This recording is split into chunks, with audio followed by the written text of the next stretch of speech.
Assalamualaikum warahmatullahi wabarakatuh. Selamat datang di Laboratorium Uji Bahan. Pada kesempatan kali ini saya akan menjelaskan bagaimana melakukan metalografi. Metalografi dilakukan untuk mengetahui atau mengamati struktur mikro dari sebuah material. Dari struktur mikro tersebut kita bisa memperoleh informasi mengenai bentuk butiran, ukuran butiran atau grain size. Kita bisa mengetahui juga fase-fase yang ada. Dan juga kita bisa mengetahui kalau misalkan untuk material coating begitu ya, pelapisan, kita juga bisa mengukur ketebalan coatingnya berapa. Selanjutnya adalah penjelasan mengenai peralatan dan bahan yang diperlukan untuk melakukan metalografi. Peralatan utama yang diperlukan untuk melakukan metalografi yaitu pertama adalah mikroskop optik. Kita punya mikroskop optik Olympus DP22, di mana komponen utama di mikroskop optik ini adalah ada lensa objektif di sini dengan berbagai macam perbesaran, mulai dari ada 50, ada 100, ada 200 dan ada 500. Kita juga punya lensa yang sampai 1000 kali perbesarannya. Kemudian ada lensa okuler di sini. Dan ada monitor yang akan nanti akan mendisplay gambar struktur mikro dari material yang kita amati strukturnya. Kemudian peralatan kedua adalah mesin poles. Mesin poles ini berfungsi untuk menghaluskan permukaan spesimen yang akan diamati struktur mikronya. Alat berikutnya yang diperlukan adalah mounting press. Alat ini berguna untuk melakukan mounting pada sampel yang ukurannya sangat kecil dan tidak memungkinkan tangan kita untuk memegang dan memolesnya. Misalkan seperti ini. Nah, untuk sampel yang seperti ini bisa kita pegang tangan untuk dilakukan proses poles. Namun, apabila sampel yang kita dapatkan sangat kecil seperti ini sulit sekali untuk kita pegang tangan untuk dipoles. Maka dari itu, ini harus dimounting dengan menggunakan alat mounting press tadi. Setelah sampel yang kecil ini dimounting, nanti bisa jadi seperti ini. Ini adalah contoh sampel dengan ukuran yang kecil dan sudah dimounting dengan akrilik. Alat selanjutnya yang diperlukan adalah dryer. Dryer ini kita gunakan nanti untuk mengeringkan spesimen yang sudah dietsa. Kemudian bahan-bahan yang diperlukan untuk melakukan metalografi, yang pertama adalah kertas gosok. Kita sediakan kertas gosok mulai dari grade yang paling kasar, 240, 320, grade 400, grade 600, dan ada grade 1000. Kemudian untuk finishing poles, kita gunakan kain sebagai pengganti kertas gosok, di mana nanti kain ini kita gunakan untuk menggosok spesimen saat finishing. Dengan tentu ditambahkan dengan bahan selanjutnya yaitu serbuk alumina. Serbuk alumina di sini punya ukurannya adalah 9,5 mikron. Kemudian ada plastisin. Kita perlukan nanti untuk sebagai bantalan bagi sampel yang kita amati. Nah, plastisin ini tujuannya adalah untuk mengakomodasi manakala spesimen itu tidak rata, tidak paralel permukaannya, sehingga nanti gambarnya bisa fokus di semua bagian. Kemudian bahan selanjutnya adalah bahan etsa. Di sini ada hydrochloric acid, ada HCl, kemudian ada HNO3, ada alkohol, ada HF, dan macam-macam larutan kimia lainnya. Setiap material mempunyai larutan etsa atau cairan etsa yang berbeda-beda. Nah, proses etsa ini tujuannya adalah untuk mengkorosikan permukaan spesimen agar bisa nanti diamati di bawah mikroskop. Langkah untuk melakukan pengamatan terhadap struktur mikro material atau metalografi, yang pertama adalah kita lakukan pemotongan untuk mengambil sebagian kecil sampel yang akan kita amati. Berikutnya adalah memoles sampel tersebut menggunakan mesin poles. Selanjutnya adalah proses etsa, chemical etching. Kemudian yang terakhir adalah mengamati sampel atau spesimen di bawah mikroskop. Langkah yang pertama adalah proses pemotongan material atau sampel. kita sudah mendapatkan sebuah sampel potongan dari sambungan las. Di sini ada sambungan las dengan ukuran kecil. Nah, sekarang tahap kedua adalah proses pemolesan. Kita mulai poles dari grade 240 karena permukaannya cukup halus karena bekas potongan dari abrasif cutter. Kita pasang kertas gosok dengan grade 240.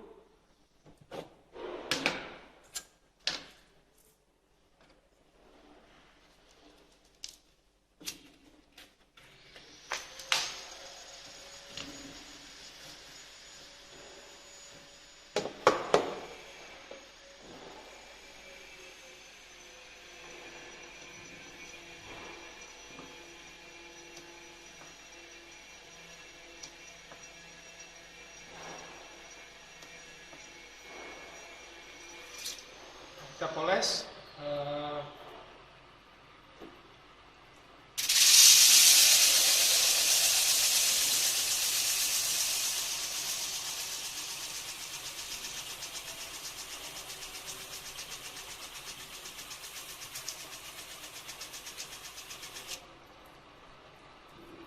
Nah, seperti inilah permukaan spesimen yang sudah dipoles dengan grade 240. Selanjutnya kita poles dengan grade yang lebih halus lagi, yaitu 320. Kita lanjutkan pemolesan dengan menggunakan kertas gosok grade 320. Namun sebelumnya kita harus perhatikan orientasi pemolesan pada kertas gosok yang 240 tadi. Posisi material tadi seperti ini. Sekarang begitu saya ganti kertas gosok dengan grade yang lebih tinggi, saya harus balik spesimen ini. Tujuannya adalah kita bisa mengetahui nanti apakah pemolesan dengan kertas gosok di grade 320 ini sudah selesai atau belum. Nah, tandanya adalah manakala di permukaan material ini terdapat dua orientasi arah goresan, ini karena lingkaran, tentu nanti di spesimen akan ada bekas goresan yang searah seperti ini. Nah, apabila ada dua arah goresan, ke sini dan ke sini, itu artinya sisa goresan di kertas gosok 240 belum hilang. Artinya proses pemolesan harus diteruskan hingga orientasinya satu arah semua.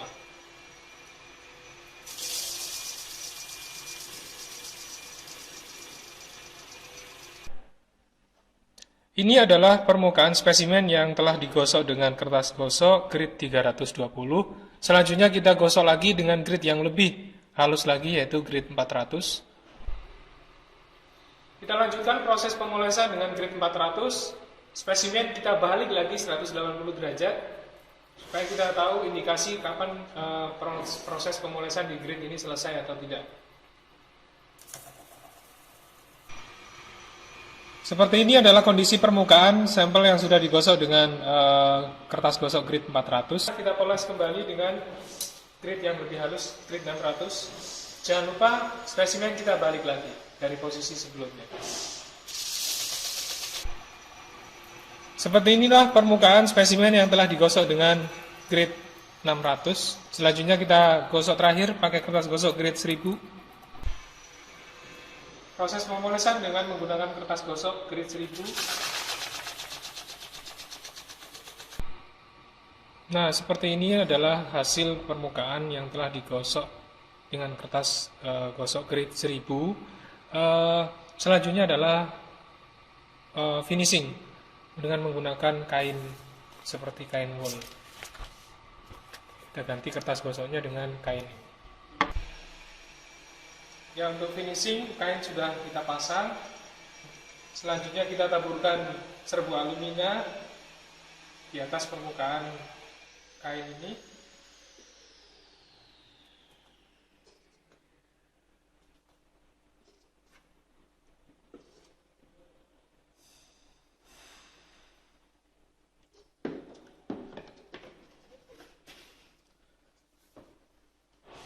Kemudian kita basahi.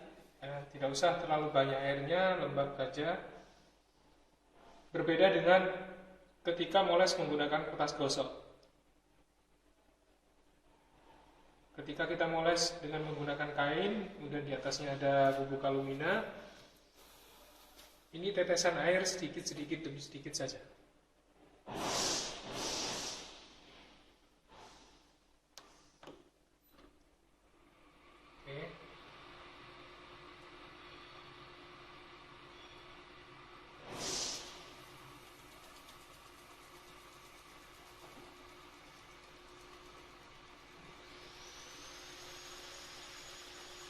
Proses pemolesan dengan menggunakan kain ditambahkan dengan bubuk alumina ini dianggap selesai manakala di permukaan spesimen sudah tidak ada lagi goresan-goresan.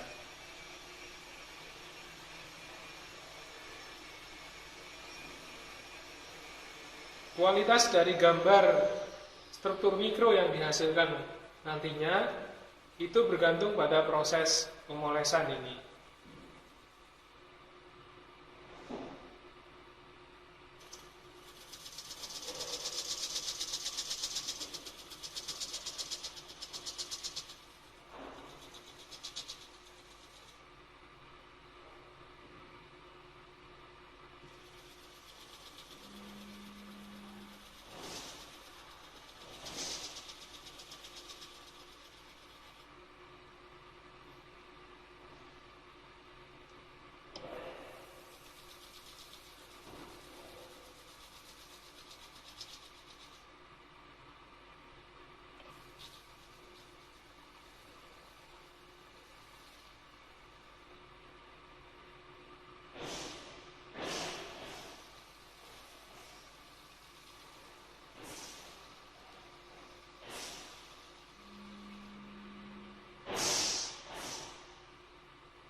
Nah, sekarang kita bisa lihat kondisi permukaan dari sampel yang sudah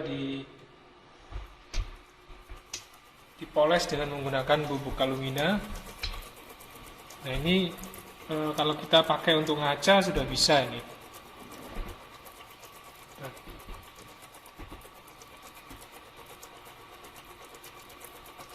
Nah, seperti ini kondisinya. Berikutnya adalah proses etsa. Namun sebelumnya kita harus nyalakan dulu exhaust dari lemari asam ini supaya uap dari bahan kimia ini tidak kita hirup.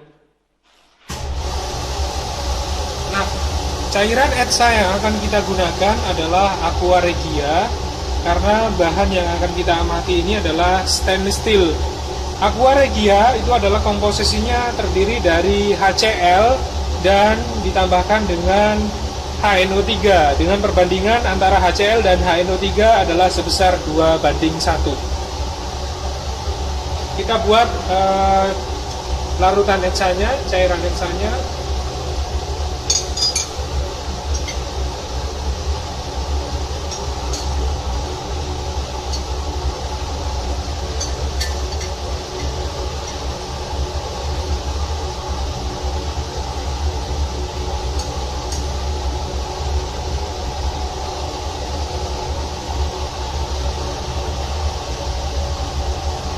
Ini HCl, kemudian kita tambahkan HNO3.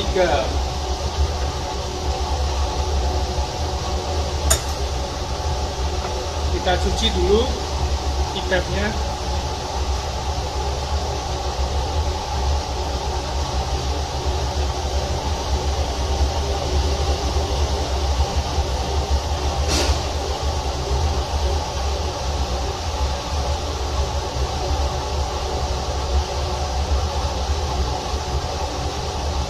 Pipet sebelumnya harus dicuci agar HCl dan HNO3 tidak tercampur, kecuali kita gunakan dua pipet yang berbeda.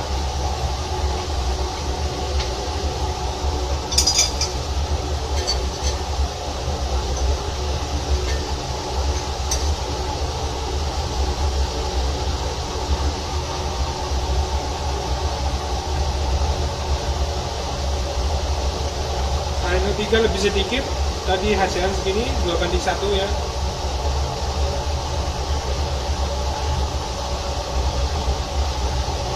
proses etsa sendiri bisa dilakukan dengan cara immerse atau mencelupkan permukaan spesimen ke larutan etsa.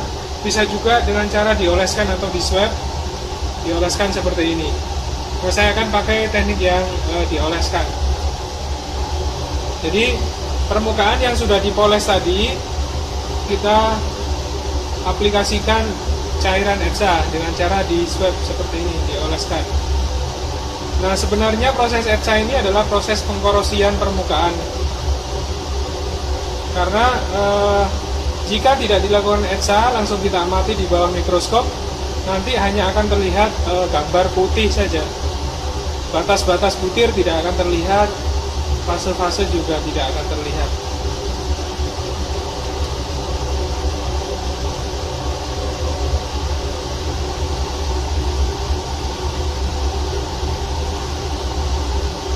Nah, kapan proses etsa ini selesai? Kita lihat manakala sudah tampak perbedaan antara wet metal, HAZ, dan base metal.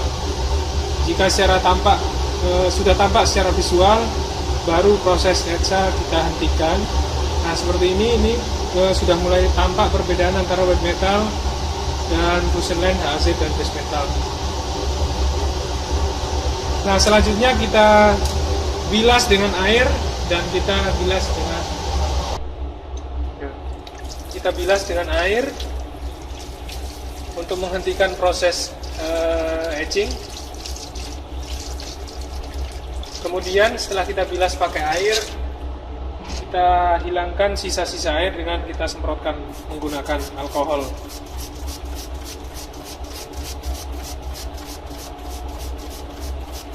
Terakhir kita keringkan menggunakan dryer. Kita keringkan permukaannya menggunakan dryer.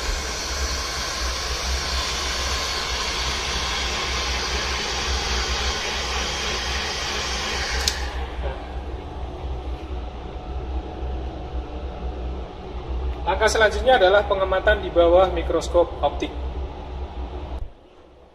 Setelah spesimen kita etsa, berikutnya adalah melakukan pengamatan di bawah mikroskop optik. Nah, kita membutuhkan plastisin di sini. Kita letakkan spesimen di atas plastisin.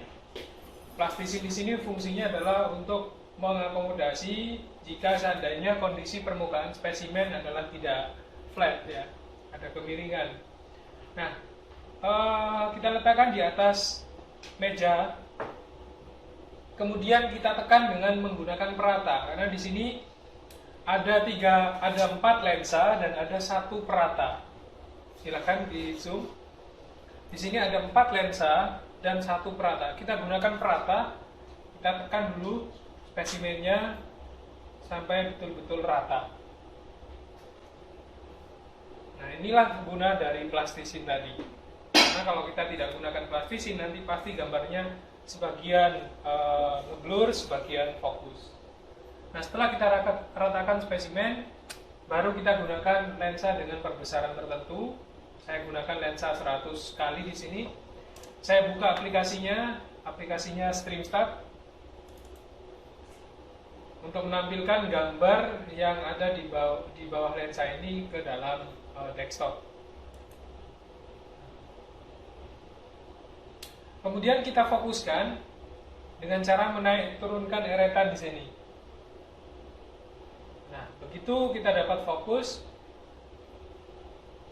kita tinggal geser eretan meja ke kanan atau ke kiri, bisa ke atas atau ke bawah, untuk menentukan lokasi pengamatan. Nah, misalkan saya ingin mengamati daerah base metal di sini. Nah, seperti ini adalah struktur mikro pada daerah base metal. Materialnya adalah stainless steel dengan perbesaran 100 kali. Ini bisa kita save di sini dengan ngeklik tombol snapshot. Nah, kita snapshot, ini sudah menyimpan. Kemudian kita bisa alih perbesaran yang lebih lagi, 200 kali misalkan. Perbesaran 200 kali seperti ini, lebih besar.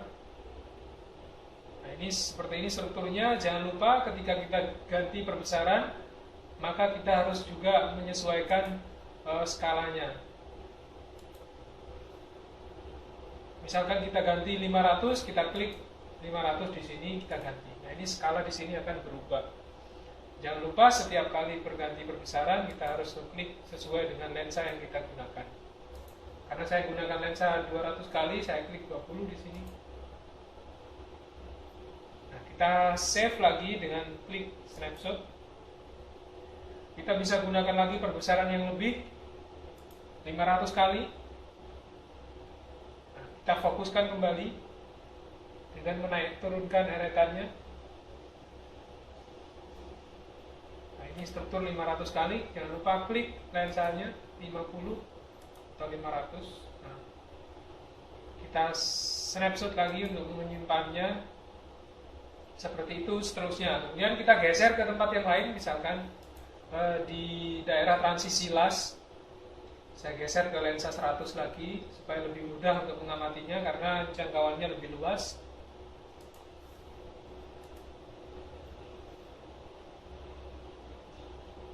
Nah, ini daerah base metal. Saya akan geser, saya akan pindah ke daerah transisi well metal, fusion line, dan HZ. Nah, ini adalah daerah transisi, zona transisi. Perbesaran 100 kali, di sini well metal, ini fusion line, ini adalah daerah AZ-nya, dan di sana ini adalah base metalnya.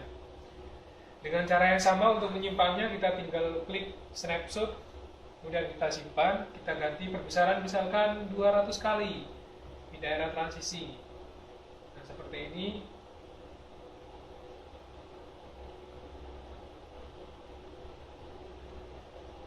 Jelas terlihat di kamera?